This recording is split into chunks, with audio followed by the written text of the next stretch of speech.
All right, hello, welcome back, ladies and gents. It's Dylan Pepitas Nestle Hornerbrook, back with you yet again to finish up round 4 of the NACC South bracket, specifically Georgia Tech League of Legends. This will be the third match of the tournament for the boys from GT. This will actually be the last one, regardless of the outcome. They will be facing off against East Carolina University, a team that has actually 2-0'd their competition so far. They've beaten the University of what I think is South Carolina, North Georgia College, and Northwestern Oklahoma on their way in. Georgia Tech has looked fantastic. They got a first round bye, and then they 2-0'd North Florida, and then they just 2-0'd Virginia Commonwealth University in the last matchup earlier today. Now, this matchup will decide who takes one of these slots in the top 8 of the South Division in the NACC when they get into regular season play at the start of next year.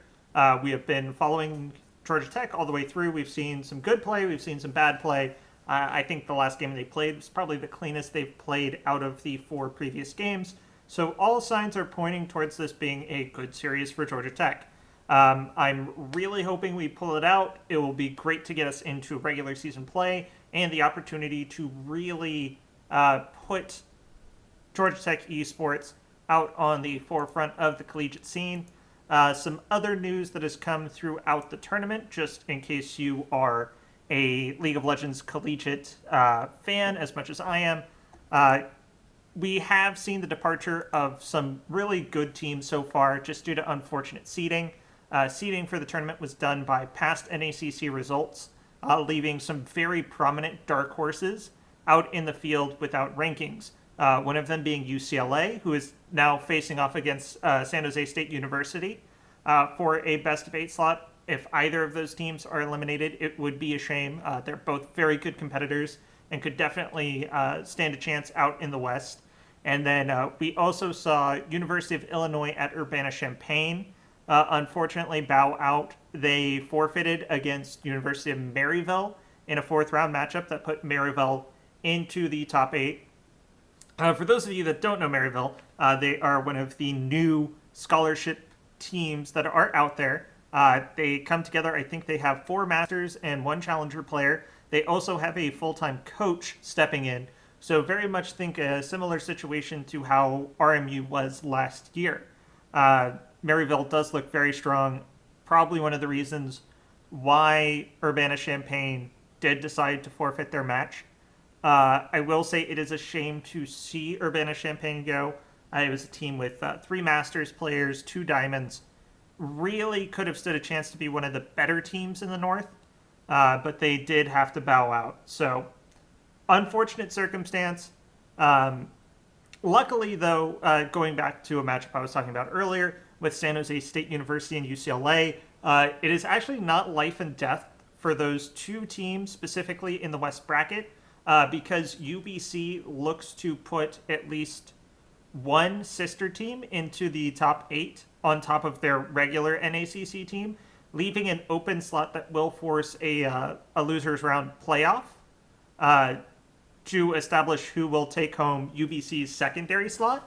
So should that come through and UBC does actually send a sister team into the top 8, that will give either San Jose State or UCLA a second chance depending on who loses that matchup. So I really, really enjoy the fact that they're going to be able to play out and maybe get a second chance at that. I think either of those teams dropping would be a big loss for the West competition.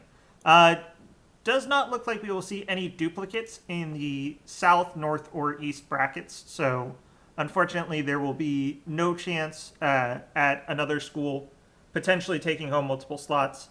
And one of the reasons why it's so important to play out these games and play them full-heartedly, because you lose one of these best-of-3s, you're done. There will be no way to get into the regular season of the NACC should you not get one of these 8 qualifying slots. This is it. That's all. Teams that do lose out here do have the opportunity to go play CSL, NCSPA, whatever side league. I think Ivy Low will still be operating this year. Whatever side league you want to go into, you are free to. But if you are an NACC top 8 team, you will be locked into the NACC tournament with no outside tournaments allowed to be played. This should open it up, though, to some of the up-and-coming teams who couldn't make it into this tournament.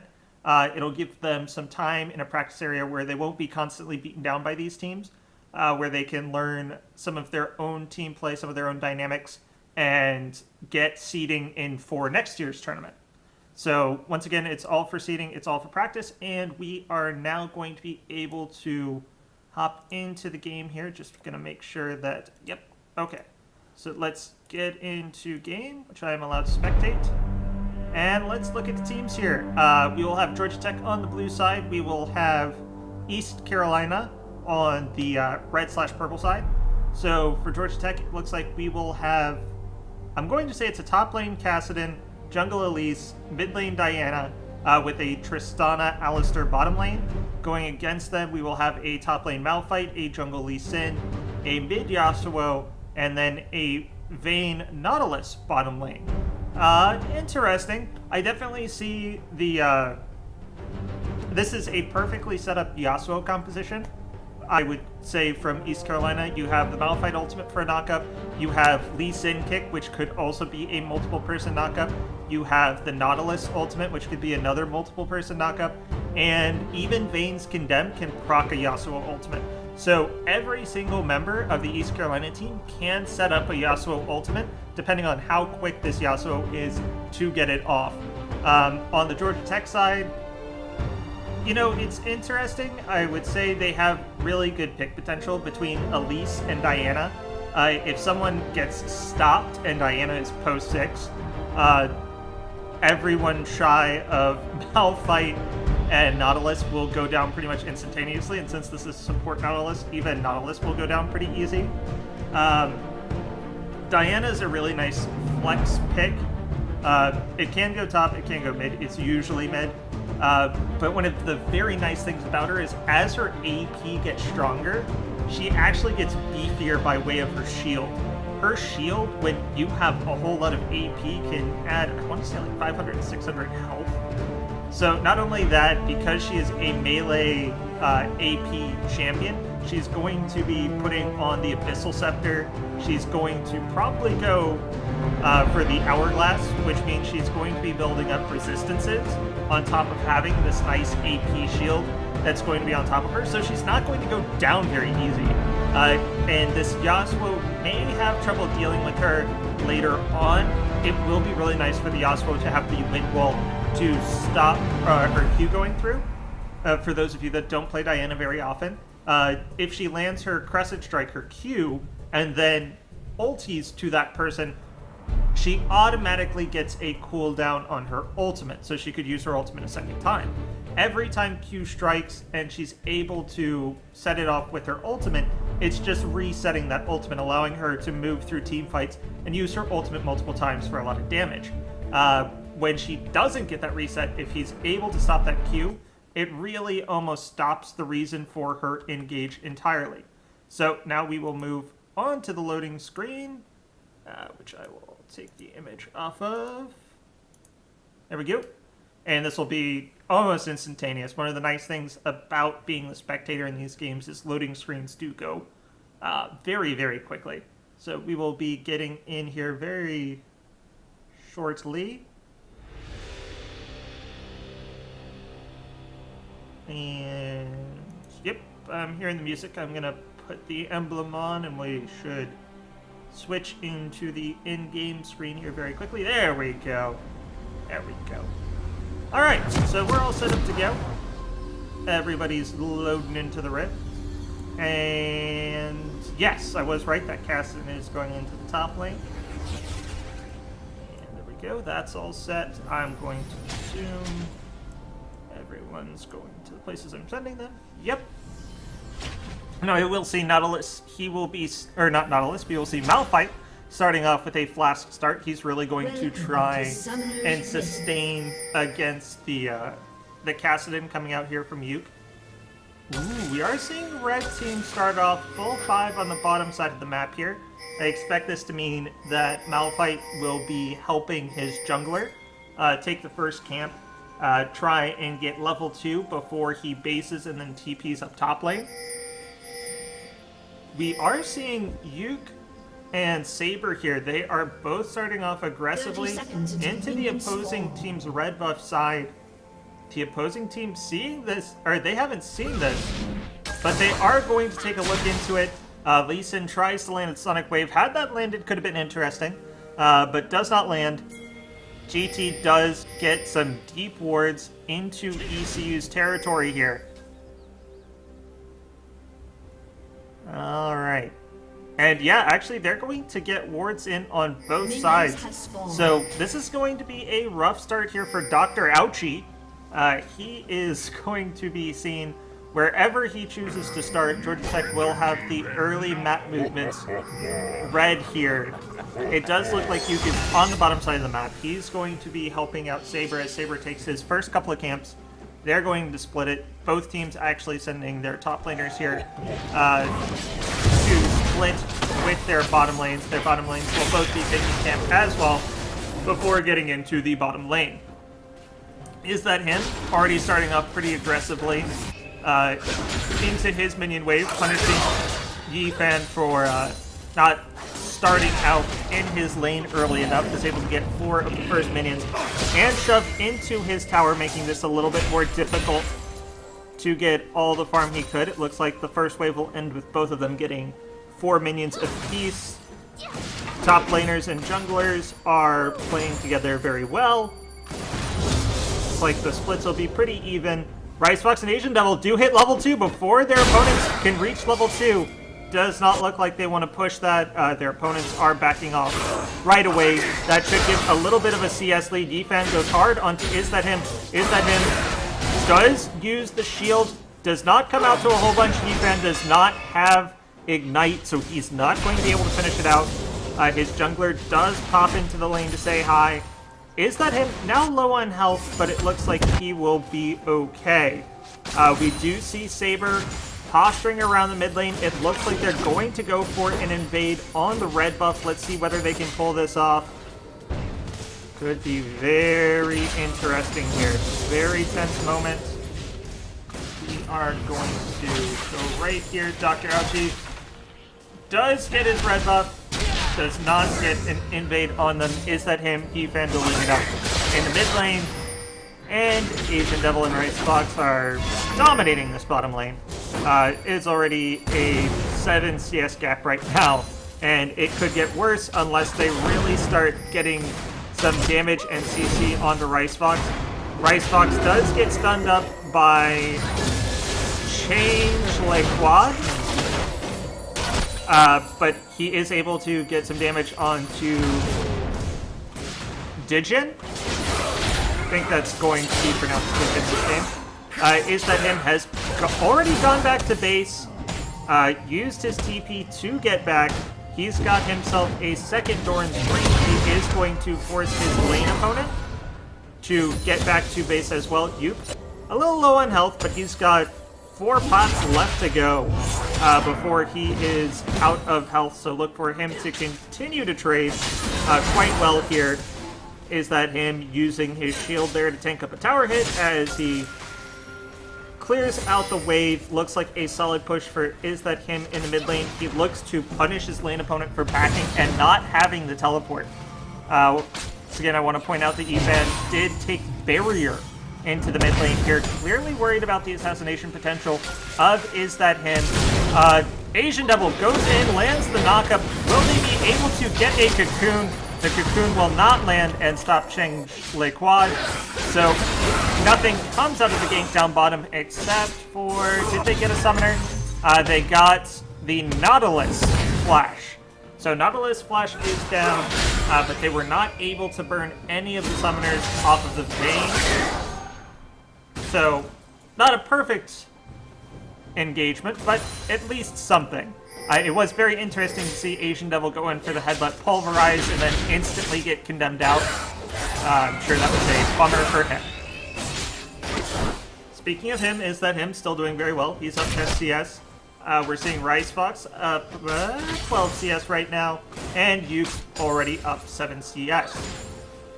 Now, Saber did start off getting into a lane here, so he's already tried to pull up a gank. Oh, Dr. Ouchie is on the bottom side of the map here. Could this go wrong for Asian Devil and Rice Fox? They are caught out in a not great position. But Dr. Ouchie does not land the Sonic Wave. Digin is not strong enough to really bring down Asian Devil. Is that him? Has his ultimate before Yifan.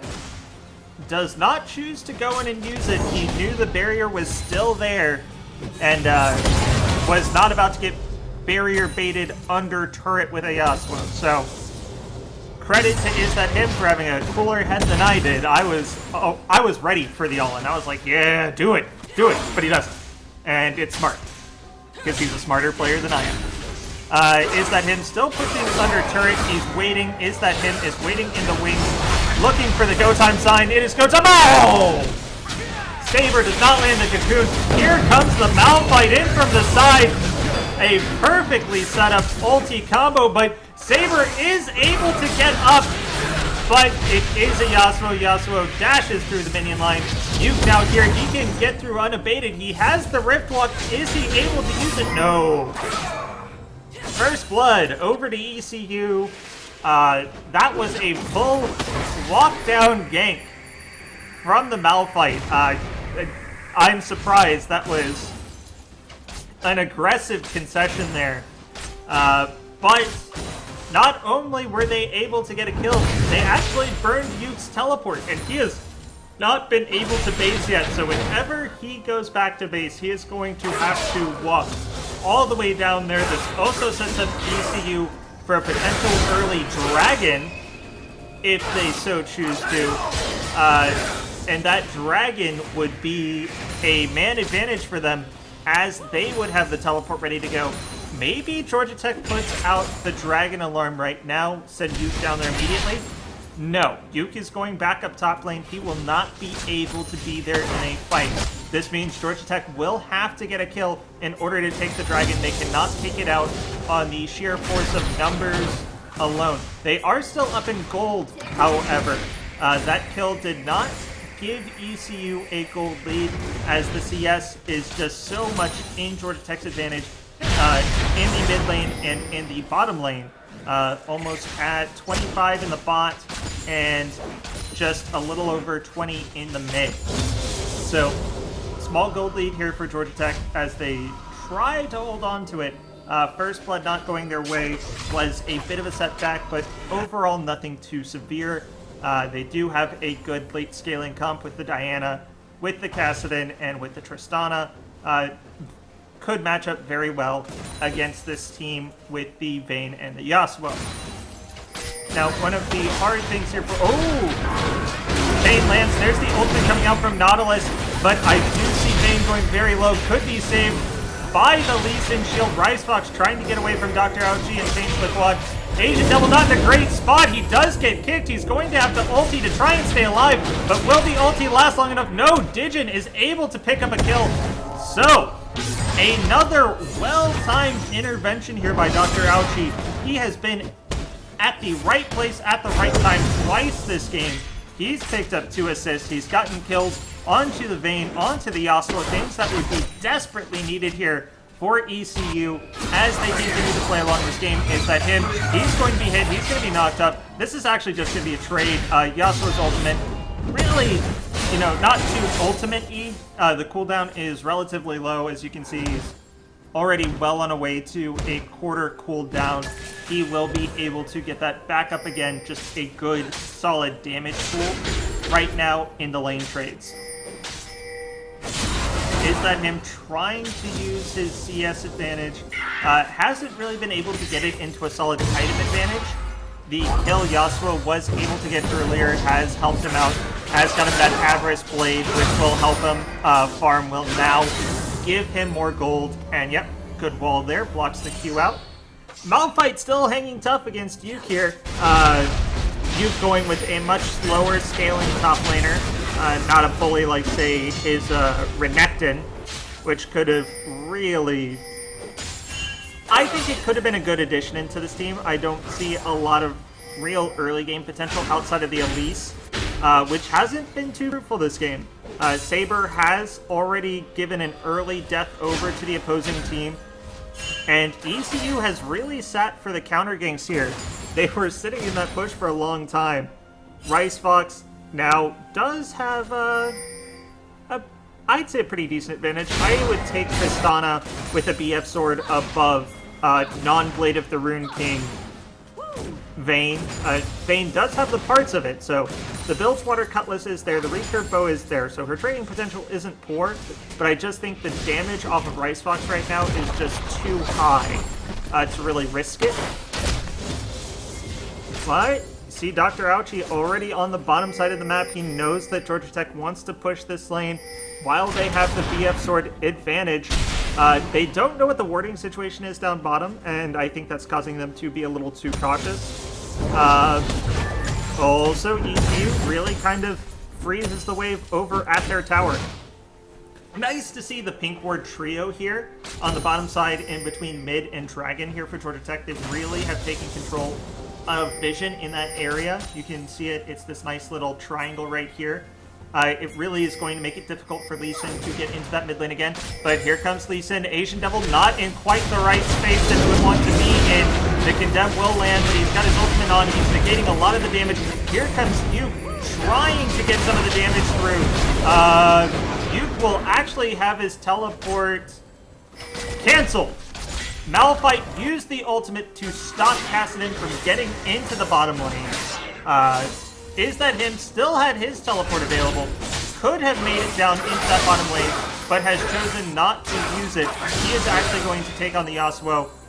Malphite is roaming towards mid. It looks like this will be the dragon call, as they were able to get the Alistar off the map. This is an aggressive call here, but considering that Yuke does not have a teleport, they will have a 5-on-3 man advantage. Elise probably not coming in for a steal. Good early moves here by ECU. They are up 300 gold right now, and these kills are coming at the right place at the right time for them to stave off what has been a miserable CS discrepancy. Rice Fox is up by about 40. Will he be able to get the kill onto Changeling Quad? Changeling Quad, no, is able to get away. This will actually just turn into another CS advantage for Rice Fox. Is that him still up about 30 CS? But the static shift has been finished for Yifan. So Yifan does have a power spike right now. You really do get a nice power spike on Yasuo when it comes into the time you get your static shiv. Some folks delay it and try and go for a Blade of the Rune King start, but you do get a very synergistic power spike with his entire kit. Out of the static shiv, it helps you build up your flow a lot faster. Here comes Saber onto Sepulchre Rave. Really odd name. So Yuke and Saber trying to finish off the kill here. Is that him is in the area. He's going to turn under tower. Yuke's going to be able to get the kill. One of the things they really wanted was to get this Kassadin going. That will put a 1,000 gold lead here for Tech, as they have also taken the first tower of the game. Yifan trying to get something done here. Is that him does land the Q. Could have gone for the ultimate there, but decided against it, as Lee Sin was in the area, and mid jungler combo works a little bit better than mid support combo. Saber staying on the top side of the map here. Is that him still dealing with Yifan in the mid? They're both very mobile, very aggressive mid laners on their champion selections. Another tower does go down, so top lane is down. That is 2 tier 1 turrets down on top and bottom. Mid yet to go down, but that will lead it to about a 2k gold lead here for Georgia Tech as they push on to the opposing team's side of the map now.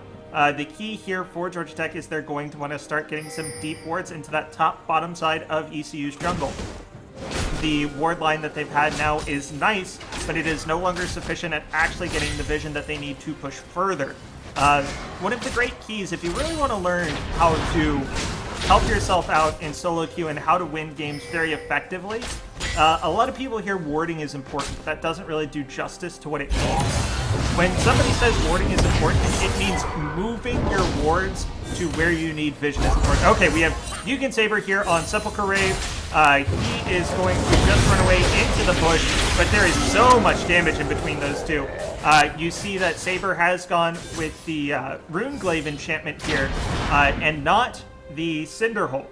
So he is actually going to have a good bit of damage here. This is going to be a big power spike for the Elites. This is about the only early game power spike that you're going to see from the Georgia Tech team. Is that him will have a very good mid to late game. Tristana on Rice Fox on Tristana will have a mid to late game power spike, and then Kassadin will have a very good late game power spike. But they need Saber to create some advantages right now, as he is the only one in the middle of an actual champion power spike. Now, looking around at some of the items, we do see that Asian Devil has finished his Sightstone, has his Boots of Mobility. Look for him to probably make some roams, establish their vision throughout the map. They could use a couple more pink wards. They've got 2 in inventory and 3 on the field. I don't know who's are currently on the field. Is that him now caught up in the Efan Ultimate? Pulls him back. The damage from the Efan Ultimate not able to stick too much. You now very close. There's so little damage left on Efan. James the Quad now caught out. There are all 5 members from Georgia Tech here in the mid lane. Since they had taken those outside tier 1 turrets, that left them free to come up, take this middle tier 1 turret. Good map movement there, and Dragon in a minute 40. Georgia Tech in a better position to take it should it come up. Now, we are seeing the result of that mid-tier 1 go down. There is now a pink at the red, or not the red, the blue of ECU. That will give them great vision advantage on a buff that will be not sorely missed on this team. Really, there isn't a terribly mana-dependent champion on the side of ECU. Their jungler is an energy champ. Their mid laner, Saber here caught out by the dredge line, is able to get out from Dr. Algae and Efan's damage. Efan going to be slowed down by the chilling spike. Saber is able to repel up into the air. Will Efan go down? No, Efan is able to pick up Asian Devil. Duke is very low. Is that him? Tries to start picking people up from the back line. But we already see Rice Fox and Asian Devil are down. Digin is undamaged. He's going to pick up Saber. It is 6-4 in their favor. Is that him still sitting in the bat? But he will not be able to eat through the 4 players here from ECU. Not to mention the fact... Oh, no. Actually, all ultimates are down here. So, Malphite not going to be doing much except for the slow and auto attack slowdown. Will Is That Him be able to steal? No, his pink ward has been removed. That was not a great fight here for Georgia Tech. Definitely not one they wanted to take that way. They lost their aggressive pink ward in the enemy team's jungle. That's one of the things when you aggressively ward. When you lose those aggressive wards. So you have to continuously keep on winning zone control and map control in order to keep those wards that you so rightfully won with your hard-fought play earlier. Is that him? Actually did not base after the last fight. He has a Nashor's too, so he does have some mana regeneration coming into his build. Everybody else, though, forcibly based by way of death. So they will be trying to get some vision here around the Dragon Pit as they try and take their first dragon of the game. They've got 2 wards to clear out in the Pixel Brush. Will they be able to get them? Yes. Yes, they will. Entire team here from ECU is up and ready to go. Only thing they do not have right now is Malphite Ultimate. Malphite Ultimate, of course, the big ultimate for this team composition. It sets up everybody else in this Yasuo composition. They are able to put down a pink in that brush to see the opposing team's ward, but unfortunately they're going to lose it as they were not there to defend it. They posture aggressively on this mid turret. That's going to force Georgia Tech to be careful about how they come to defend this turret. I like the movement there. They force Georgia Tech out of the advantageous position around Dragon, forcing them to defend their tower. Now the question is, everybody's at mid now. Malphite Ultimate is up. They could engage. Let's see who pulls the trigger here. Who's going to be the aggressor on whom? Georgia Tech pulls off. They say, yep, now is a good enough time for us to grab this dragon. We have the powerful Elise. We have the Tristana. should be able to take it down easily. They do. Alistair is sitting in defense. Yuke is waiting off to the side. He was in good position to get to the back line. Now Georgia Tech, now that they have the Dragon, they're going to make the move to block off ECU from defending their bottom turret. Look at the Alistair getting the vision there. He's going to be caught out. He's going to go down. But they will take a turret for him going down. If he's not able to get away, he's got a chance. The ultimate has stuffed so much damage. But he will go down. He will go down. 3k gold advantage here for Georgia Tech as they're able to take a tier 2 bottom lane turret. A very important turret, actually, as we start coming up on Baron time. If ECU is losing the tier 2 on the bottom side, if a big wave does form and get into that bottom side of the map, it could spell disaster for ECU, as they would have to send folks to stop that minion wave, and that would just reduce their numbers at Baron. Is that him? Ooh, he's going to get dredge lined. Does he have enough to turn it around? Not enough actual members there from ECU to make it a really dangerous situation. Nice Raptor steal that's going to reduce the amount of vision denial coming out from ECU by way of map objectives. Is that him? Looks to pick up a blue buff here. Does he has it now? I have to imagine he has quite a bit of gold right now. Yeah, is that him sitting on 2,500 gold right now? He's had that Nashor's Tooth for a good while. I look for him to probably pick up either parts of a Zanya's Hourglass or go straight for the Death Cap. What it'll be, just up to his own personal preference. Dijin able to clear that ward. They've got a nicely placed pink ward there that's going to provide them a lot of sight and vision denial into their own jungle. Currently, the supports are the only ones on the field with pink wards in their inventory. A little surprised at that. Let's see a little bit better ward play coming out from the Georgia Tech team, but we shall see what they have planned here. They have 2 tier 2 turrets down and mid tier 1. I look for them to find. Oh, Ricebox! He gets dredge line. He gets taken out. As that is the Malphite ultimate. That is the Yasuo ultimate. But now Yuke is here. Yuke and Saber are here. It's a massacre. They're going to go down. Dr. Ouchie will be number 3 down. Yifan not in a great spot. He's going to get a Q to land to slow him down. But that will be a turnaround. They pick up Ricefox, but they lose 4 in return. Georgia Tech evens up the kill count 8-8. And they now hold a 6k gold lead. Great turnaround there by Saber, Yuke, and is that him pumping out some major damage. Now, they move on to Baron. Interesting that they're going to try and take this without AD carry, but they do have a cast in. They do have the damage coming out from Diana. Good call. They pick up Baron onto 4, maybe 5. Did Ricefox get that? Yeah, Ricefox did get it. They have Baron on all 5 members, and they could look to push very hard here. Is that him? Has teleport up. Yuke does not have his. Had to use it to get into that last fight to get behind them. But they could use Diana on a split push with the Baron empowered minions and push with the other 4 into a mid lane. One of the downfalls here for the Tech lineup, not a terribly great siege composition. Between Cassin, Elise, Alistar, and Tristana. Unless Tristana is getting just free time on a tower, there's not a whole lot of wave clear or poke here to take down the ECU lineup.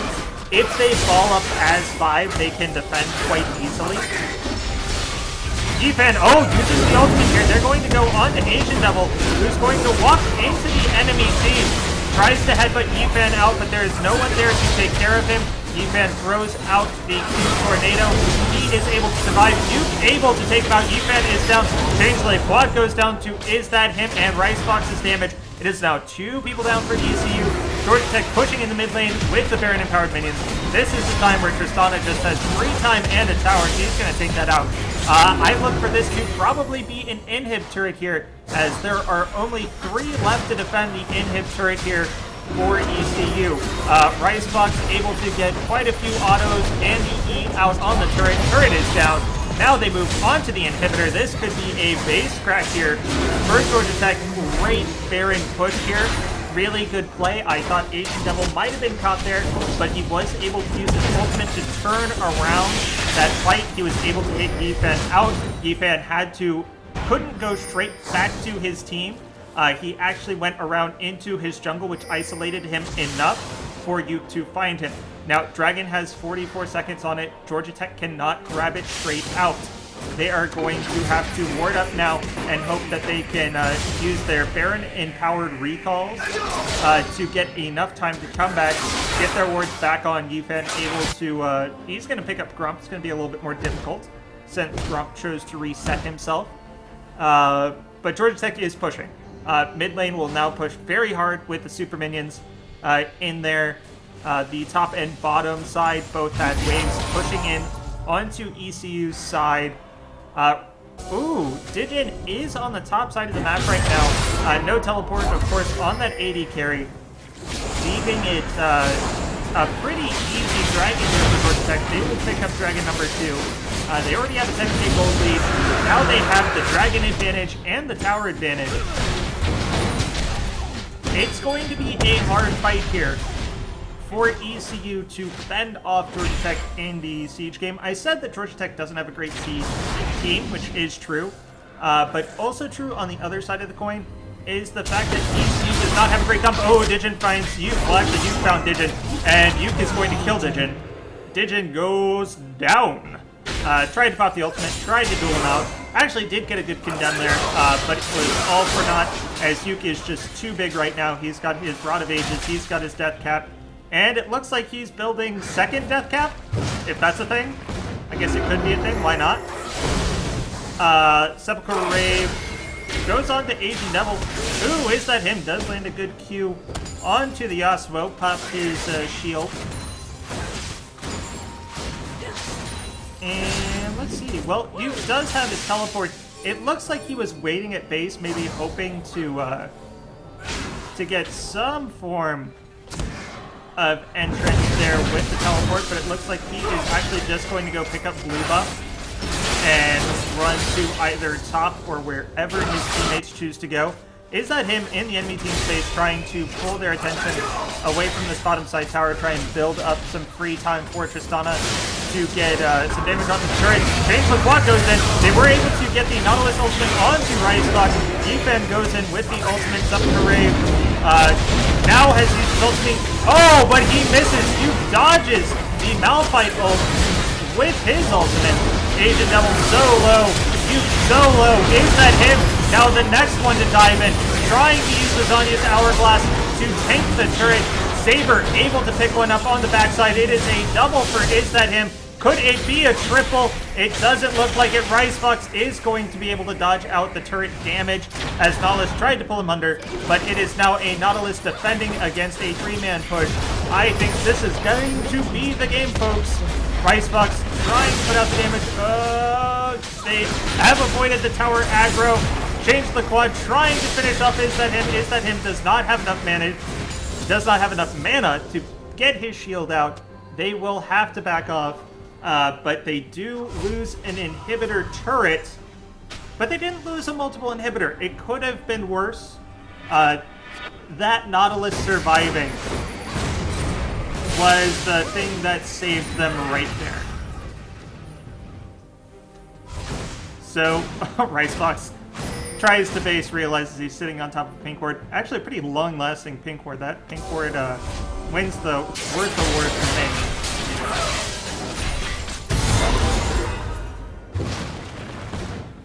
So, Kassadin's really dangerous. In case you haven't noticed, he is 6-0-7, 244 CS. And then you also have Diana, who is also dangerous.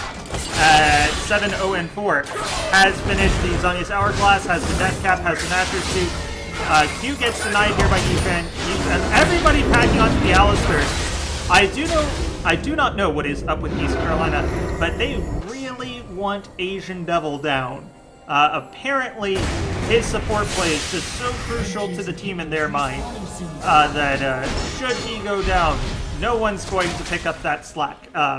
Lo and behold, people have. And truthfully, he hasn't been going down too much. I mean, he has over half of the team's deaths, but he is the the sacrificial cow in this game. Oh, Dr. Ouchie gets caught out by Is That Him, who then gets caught out by Shameless Wad, but that won't work. Devil is there. They are able to get the first kill on the Dr. Ouchie. They're able to now get the second kill. Defan will go down to Yuke and Ricebox. Yep, there we go. That is 3 down, leaving only Digin and Subkarave ready to fight.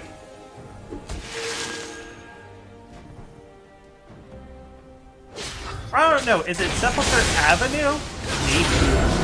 I'm still going to say Subkarave because I think it sounds like more ridiculous.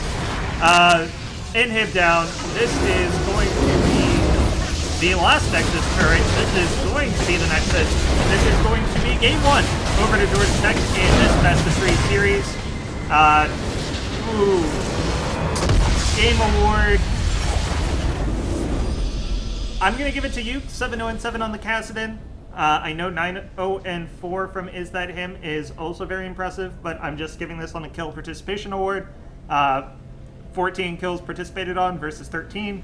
That's it. That was the deciding factor. Okay, so that was game 1. We will be dipping out of this game. We'll go to the end game screen here. Ta-da! And that was game 1. So we will now be moving on to game 2 here very shortly.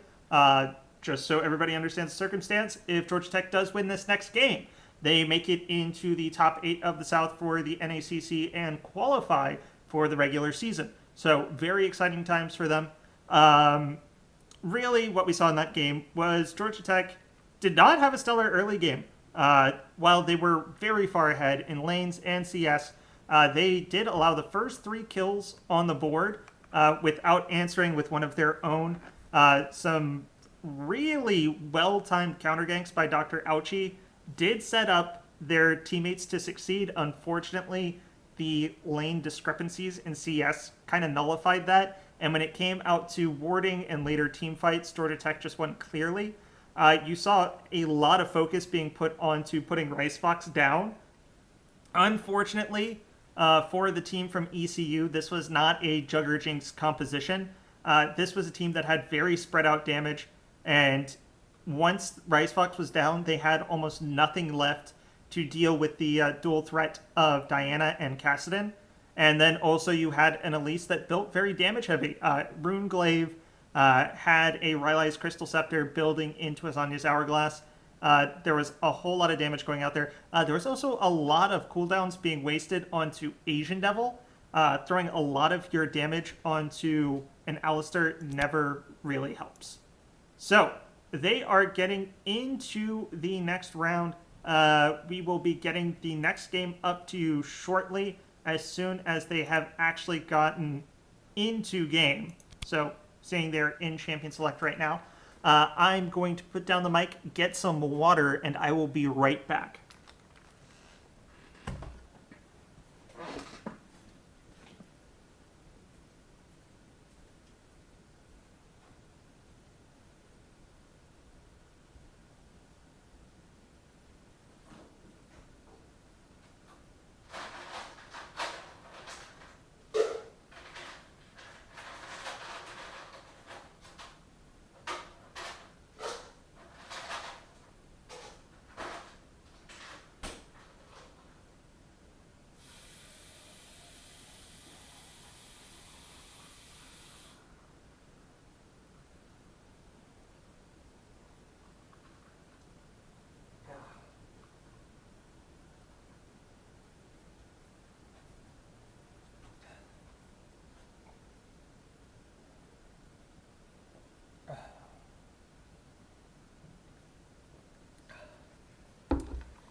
Ugh. All right, I'm back, folks, and we are still in Champion Select. So, let's see, what is there to talk about? I think definitely a good composition choice here from the Georgia Tech team. They really spread out a lot of their damage. They made it very hard for that Wombo combo to really wipe out their entire team.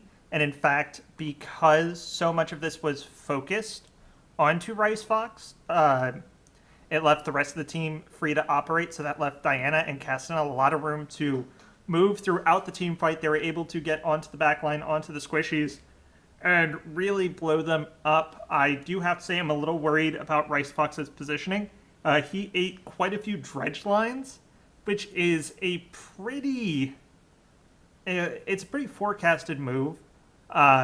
It means usually if you're getting hit by dredge line, it means your positioning is not 100% correct. I didn't think Rice Fox played particularly poorly, but I do think if those dredge lines are hitting, it is symptomatic of a potential problem later on when they face maybe some stiffer competition. So things still need to be worked on from the Georgia Tech side, but all in all, you can feel there is a positive nature behind the last game. They made up for some less than stellar ganks with just, pure mechanical skill, good CSing, and then good map movement. Really nice to see that once they took down the bottom tier 1 and the top tier 1, they went into the mid lane, pushed his 5, got the mid tier 1 down. Then they used that to go in and put in some wards. Unfortunately for them, they really took a bad fight running away from the enemy team. That was when they suffered, I want to say a 4-for-2, and lost their aggressive wards they got from that mid-tier 1 going down. So look for a couple things to get a little bit better here going through.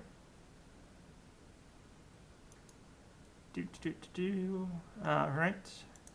And I'm going to put out a Twitter message.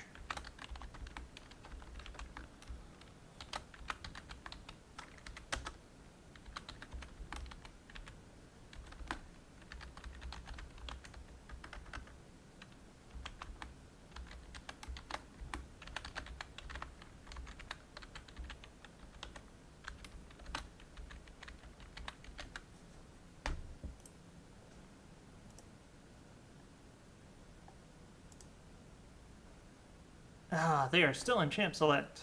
Darn. It's okay, this is going to give me time to put out a notification on the Facebooks, because that's necessary.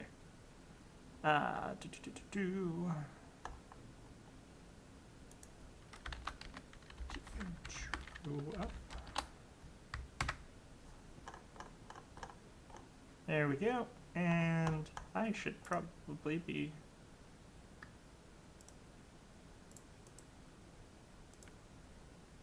There we go. Ooh, 16 people. We're up 9 from last time. That's interesting. And I am gonna go ahead and pop out my chat box so I don't need to keep the screen open. And if you have any questions, now's a good time to ask while I have the chat box up and running. In case you're wondering, just on an update on how Georgia Tech has done this tournament, they are currently undefeated. They got a first round bye. They took their first 2 rounds that they actually played games 2-0, and they just took the first game off of East Carolina, so it is currently 5-0. This will be the last game of the series, last game of the night. Should they win this, they will be qualified for season play next year, which will be very exciting. There will be much better coverage. I'm unsure as to who will be providing the coverage. I think that's still being discussed, but it will probably be either Riot or Well Played. So either way, I'm very confident it will be great coverage. Definitely a great way to spread awareness of Georgia Tech League of Legends, both the club and the competitive team. This is a team that has come so close to being really one of the premier teams in the past. I think we've had good teams, but we've always come, just that little bit short of really becoming a #1 team or a premier team. Last year it was a loss to Texas A&M that kept them out of the NACC top 4, the big tournament in LA, which was a shame. Years before that, we had losses to Arizona and just everything under the sun that just kept them out of really being in the spotlight. Pretty much since they lost Lone Star Clash 2 to UCI. We got second place, and that was about the highest point JT Esports has been. We did get second place in the NCESPA last year, losing out to UBC, but there were a lot of teams that didn't play in that tournament, so I don't really count that as the greatest measuring stick, but it was still there. Alright, so let's get into team compositions here. You will see ECU on the left-hand side. They are going to be blue team, and Georgia Tech will be the red team. So let's go down ECU's lineup. They will have top lane Gnar, Elise in the jungle. You will have Yasuo in the mid lane, and then they will bring together a Tristana-Alistar combo in the bottom lane. Really strong once again. It is well optimized for a Yasuo teamfight composition here. I think they have a better turret siege composition this time, with the Elise Cocoon and then Tristana to really take down turrets. On the other side, we will be having Yuke's Vladimir in the top lane, which is so strong. He is very good with that champion. We will have Lee Sin, Saber on Lee Sin in the jungle. Is that him playing Ahri in the mid lane? And then we will have Rice Fox on Vayne with Nautilus Asian Devil support. So, it is a decent composition for the Georgia Tech side. I think one of the things they are clearly doing in these games is providing early game power out of the jungle. It was Lee Sin in game 1, it'll be Lee Sin in game 2. They're leaving Saber up to really have the early game damage spike, and then leaving the rest of their team to really have their power spikes towards the middle or later side of the game. Vayne will be an absolutely fantastic late game champion here, especially considering they're going up against an Alistar. True damage does not get negated by his ultimate. She will also be able to eat through the Gnar, and should Elise go on the tankier side, we'll be able to eat away at that. Ahri, good middle game champion, especially once she gets her ultimate. She's going to be just as nimble and agile as the Yasuo, which will do very good things for the Georgia Tech side. And then Vladimir will be an absolute monster in the later side of this game. Just trust you me, when Duke's Vladimir gets going into the late game, it just gets gone. Like, it goes off the rails. He will probably start off with the Will of the Ancients rush, and then move that into, let's see, I think he's going Rylai's second item most of the time now. So we are in a loading screen. I'm gonna pop that out, and then we will be right into the game here.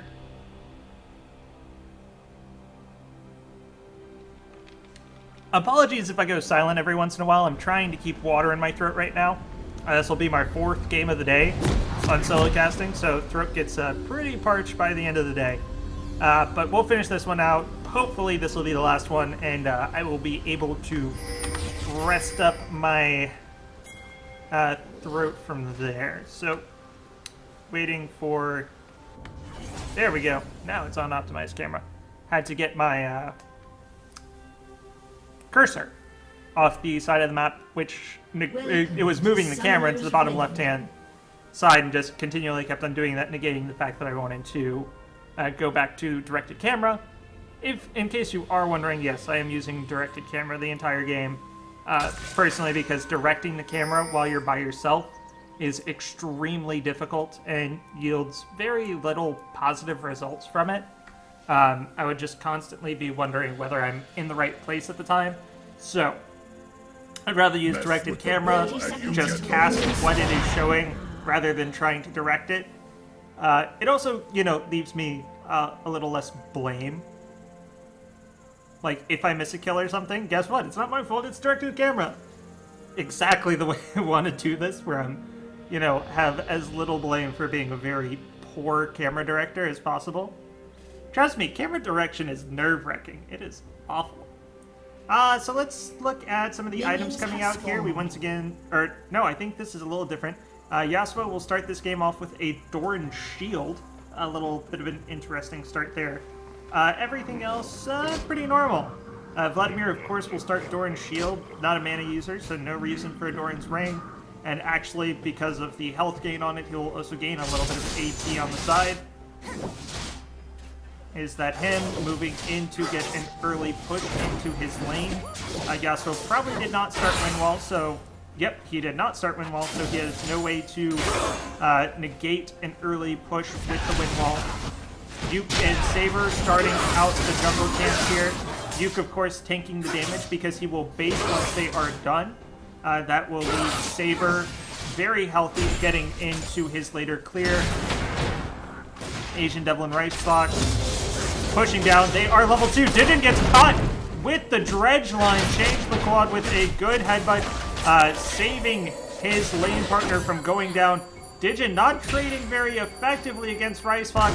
Change the quad and Digin desperately need a minion to drop. They need to get level 2 as soon as possible. The more Asian Devil and Rice Fox can delay a level 2 here, the more minions that can go down without...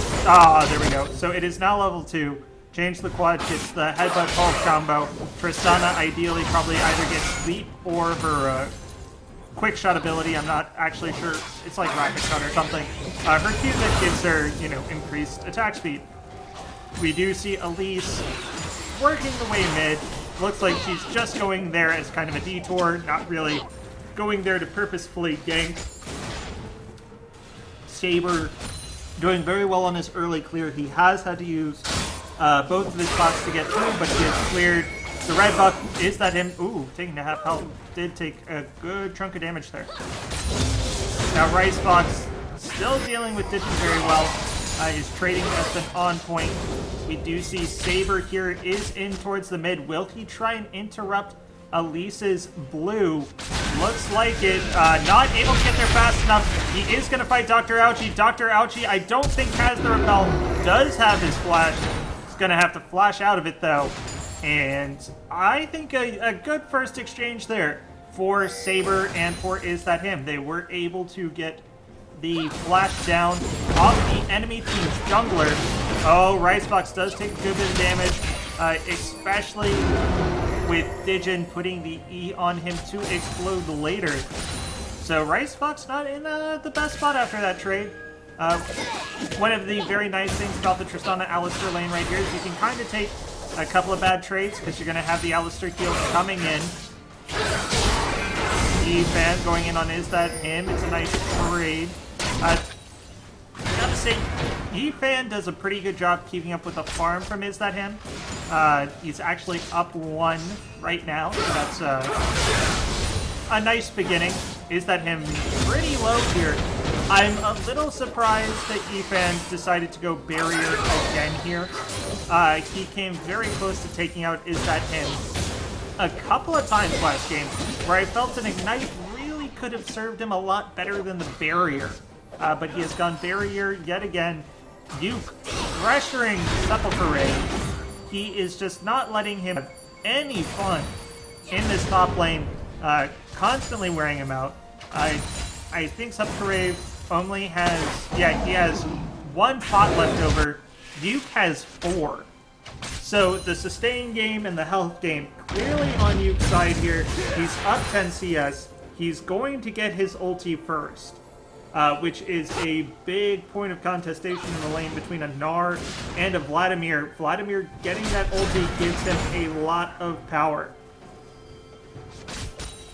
Interesting little trade here in the bottom lane. Asian Devil able to get a couple free autos off on Change the Quad. Change the Quad does not want to blow any of his CC right now onto that Nautilus. Everything has to be directed at the Vayne to make sure that any trade that happens is in their favor.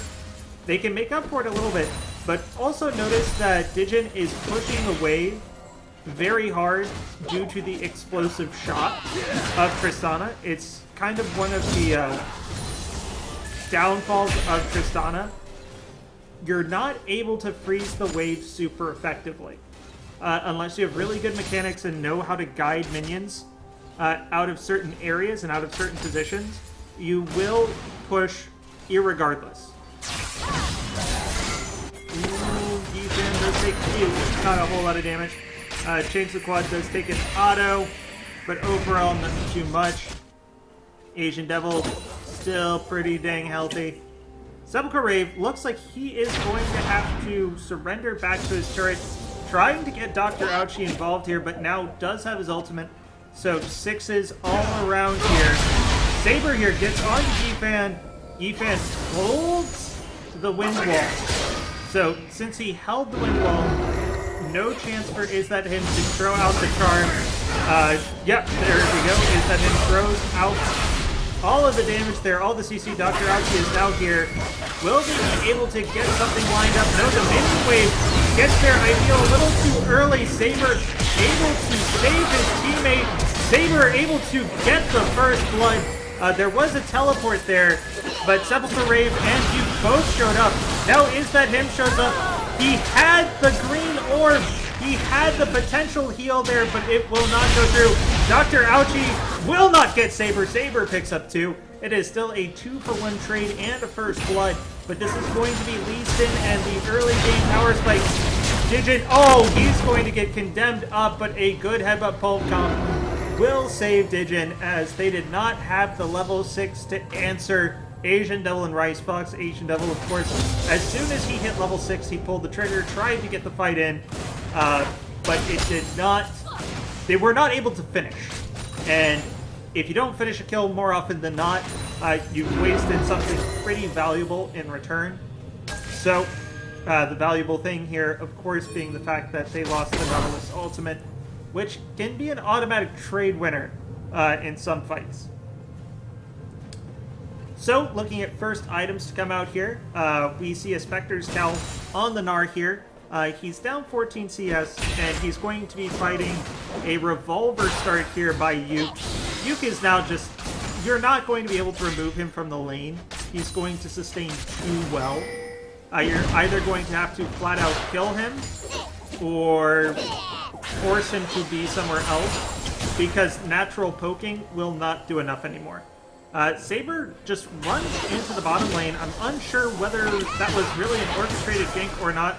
Sepulchre Rave is going to go Mega Gnar here, lands the stun. Will he be able to get the ulti? Yes, but Yuke is not going down, and now Is That Him pops in with the teleport. Yuke is healthy enough to help out should they find an opening here. The true damage lands from the Ahri. Will Ahri be able to finish it up? No, Saber's right there. Saber finishes it off. Everybody gets an assist. Asian Devil now going to walk out, get the auto down onto Change the Quad. Nice getting that powered auto attack and that free stun off. Gets you a good little bit of trade damage. Rice Fox trying to put in as much added damage as he can right now. Okay, Digin does get the feed out. They were able to get the headbutt in the back direction. Asian Devil so low. Dr. Ouchie going to be able to finish it up. Does Rice Fox have what he needs? No, he does not see an opportunity to turn this back around. That will be a kill over to ECU with nothing in return. Yasuo does actually take a good bit of the charm plus Q damage there, but doesn't really turn into anything. Is That Him has used his teleport now. They did use it effectively. Ooh. There goes the missed charm. Is That Him still has a couple pops of the ultimate here to expend. Not able to land the charm there. Not really sure that would have been enough anyway. Dr. Ouchie was in the area. Actually could have gone horrendously wrong. Yifan there dodges the Q. Nice movements. Yifan has probably performed the best in lane for his team in these past 2 games. I think Yasuo is clearly a comfort pick for him. They've really picked the teams around his Yasuo. Change the Clock goes in, but Yasuo does not follow up with the ultimate. Interesting choice there, as he had the entrance onto Is That Him. Is That Him did not have a whole lot of mana. I think we're probably going to see him base in the near future pick up his Morellonomicon. Duke is just free pushing this top wave now. Dr. Ouchie and Sepulchre Rave trying to get in on this top lane action, but they're going to now split up. It will now be Yuke versus Sepulchre Rave. Just, you know, having fun, having a good time. Oh, Yuke taking a good bit of damage. Here comes the Mega Gnar. Oh, stun misses from the Mega Gnar. There's the ultimate from Yuke. He's going to try and finish this off. Not going to be enough. Oh, here comes Dr. Ouchie. They think they've got enough, but Saber is now there. The repel has been used. The jump has been used. Oh, but there was not enough of a minion line to block for Saber. Saber does not feel he had the kick lined up on Sepulchre Rave. They will back out of this. Will they dive turret, though, for very distinct possibility, so he's going to back off. It looks like this is just going to be a tower take here for you and Saber. Saber missed the Sonic Wave yet again. Dr. Ouchie solo. Oh! Great Lee Sin kick. Hits two. They are unable to pick it up. Saber goes down. It is a 1-for-1 trade right now. Rice Fox gets engaged upon. Digit now going to be stunned up. Will they have enough to fight here? Rice Fox now burning the ultimate. Will he be able to get onto Digit? I think so, yes! So they're able to pick up Digit. Rice Fox gets caught under tower, but the trample will not be enough. Oh, the auto attack gets denied. Change the quad so low, but Asian Devil and Rice Fox not enough to get through. E-Fan trying to get through. Will he have enough damage? Will he have enough time? Yes, they are so low, though. Is that him is nowhere in the vicinity. Oh, but the great dredge line lands. Will it be enough? No, the Q stops him. Oh, the Steel Octopus does just enough. They deny Asian Devil the kill he so desperately wanted. It is 5-5 in kills, and it has just been non-stop action for a hot minute. You getting dropped so low by Sepulchre Rave. He's going to have to base here. He's going to go back, pick up a Woda, probably either Sword Shoes or parts of a Rylai's Crystal Scepter. It is a full finished Spirit Visage here for the Gnar, but it does come at the cost of mobility. He has not been able to pick up basic boots yet, let alone second tier boots. Saber in the opponent's jungle, he is not 100% safe, but great Q to ward jump combo there. Dodges out, change the quad, and Dr. Ouchie.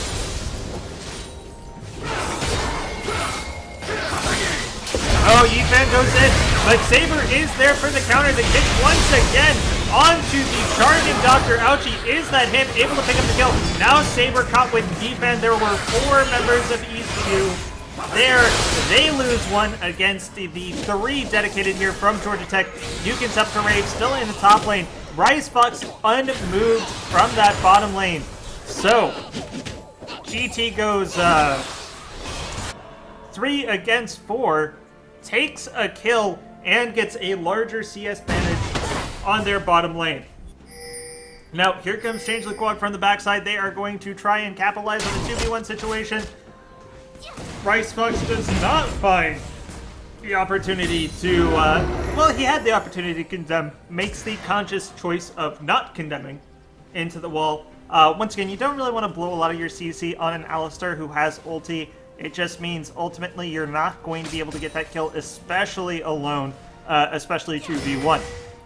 Now, Digin trying to push out. He is down about 20 CS right now. He is down a kill, and everyone pretty much outside of Efan is finding themselves down a little bit here. He's now getting into the mid, but he has used his ultimate very early.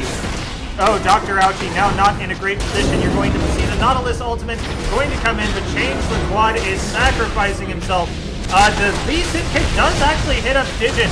Digin going to now use his ultimate to try and get Saber away, but Him is coming through the backside. It's going to be a cleanup. It's going to be a double for Him with a supplementary kill. Oh, but Sepulchre Rave and Yifan are now here. Him will have to flash the wall. Yifan trying to land the Steel Tempest. It's not going to land. It's going to be a mid lane tier 1 down as Yuke was able to get into that mid lane. He stayed there from the time he used his ultimate, and that will be a mid tier 1 down. That's going to be also additional damage onto mid tier 2 as they did not answer Yuke's push immediately. They tried to instead chase some kills on Him. Efan now backing out. And looks like Asian Devil, nope, not gonna base. He's gonna stay. Look like he might have been base baiting.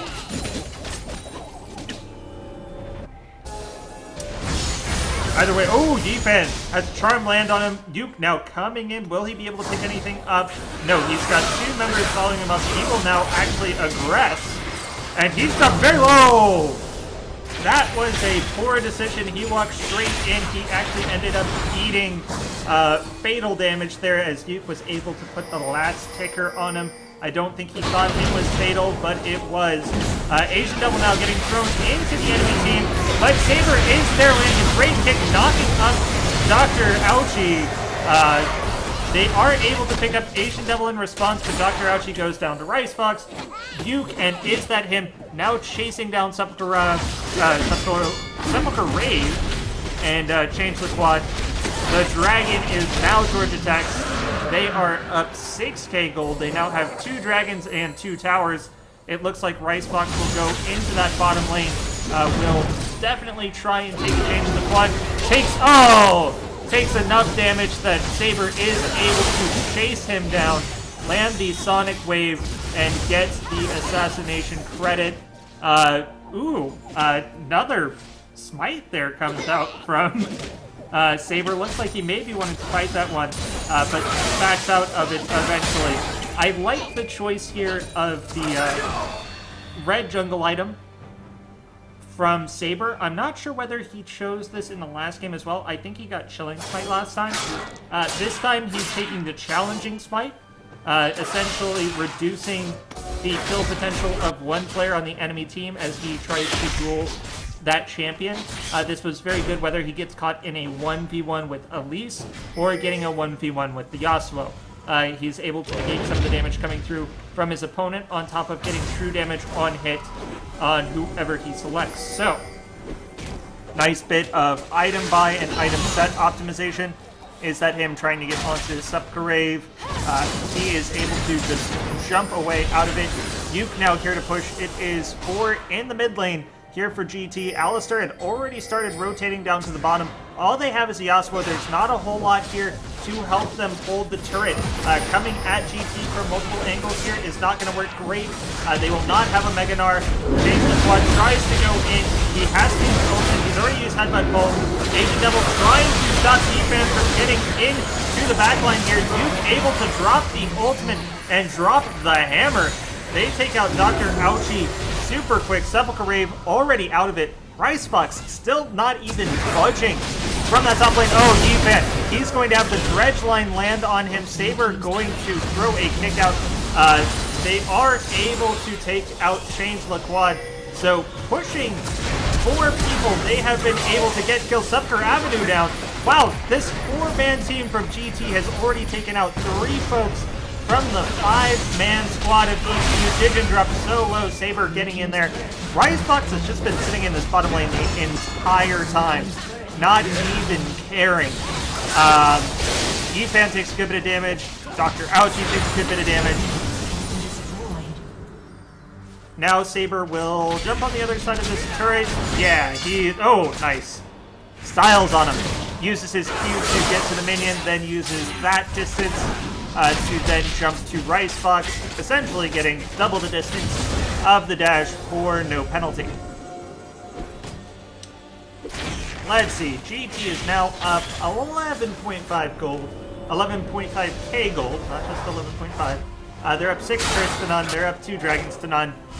It is looking like an eventuality at this point. Lee Sin has picked up the Dead Man's Plate, so clearly going in for the engage here. We see Yuke 3, 0, and 4 here on the Vladimir, playing very, very well.